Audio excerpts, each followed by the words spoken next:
പരീക്ഷാ ചൂട് കഴിഞ്ഞിറങ്ങിയത് വേനൽ ചൂടിലേക്ക്. ഈസ്റ്ററും പെസഹ വ്യാഴവും ദുഃഖവെള്ളിയും എല്ലാം കഴിഞ്ഞ് വിദ്യാർത്ഥികൾ കരാട്ടെ പരിശീലന കേന്ദ്രങ്ങളിൽ സജീവമായി തുടങ്ങി.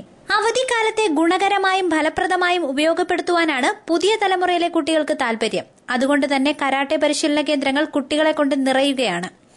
സുരക്ഷിതത്വം നഷ്ടപ്പെടുന്ന സാമൂഹ്യ സാഹചര്യത്തിൽ സ്വരക്ഷയ്ക്ക് കരാട്ടെ പോലുള്ള ആയോധന കലകൾ അനിവാര്യമാണെന്ന ചിന്തയാണ് കുട്ടികളെ ഇത്തരം കേന്ദ്രങ്ങളിലേക്ക് അയക്കാൻ രക്ഷിതാക്കളെ പ്രേരിപ്പിക്കുന്നത്.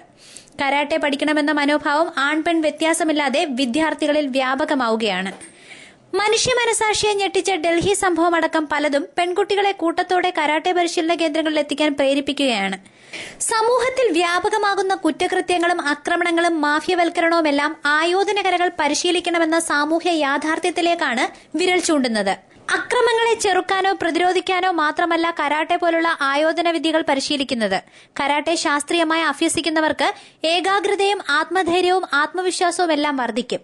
ആരോഗ്യമുള്ള മനസ്സും ശരീരവുമുള്ളവരായി അവർ മാറുന്നു. ചില വിദ്യാലയങ്ങളിൽ സ്കൂൾ അധികൃതർ തന്നെ മുൻകൈയെടുത്ത് വിദ്യാർത്ഥികൾക്ക് കരാട്ടെ പരിശീലനം നൽകുന്നു.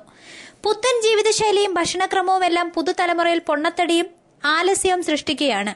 നിയമനിർമ്മാണം കൊണ്ട് മാത്രം സമൂഹത്തിൽ സ്ത്രീകൾക്കും കുട്ടികൾക്കും മേൽ വർദ്ധിച്ചുവരുന്ന ലൈംഗികാതിക്രമങ്ങൾ തടയാൻ കഴിയില്ലെന്ന് സ്ത്രീകൾക്കു തന്നെ ബോധ്യപ്പെട്ടു കഴിഞ്ഞു. അതുകൊണ്ട് തന്നെ ഇത്തരം ആയോധന കലകൾ പഠിക്കാൻ പെൺകുട്ടികൾ തയ്യാറാകുന്നുണ്ട്.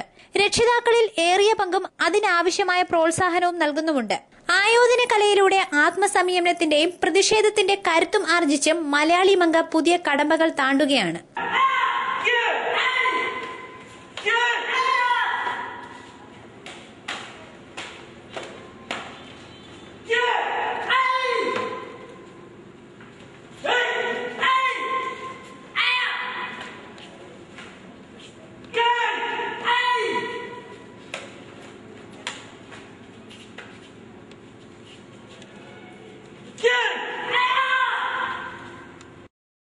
News bureau, Pathanapuram.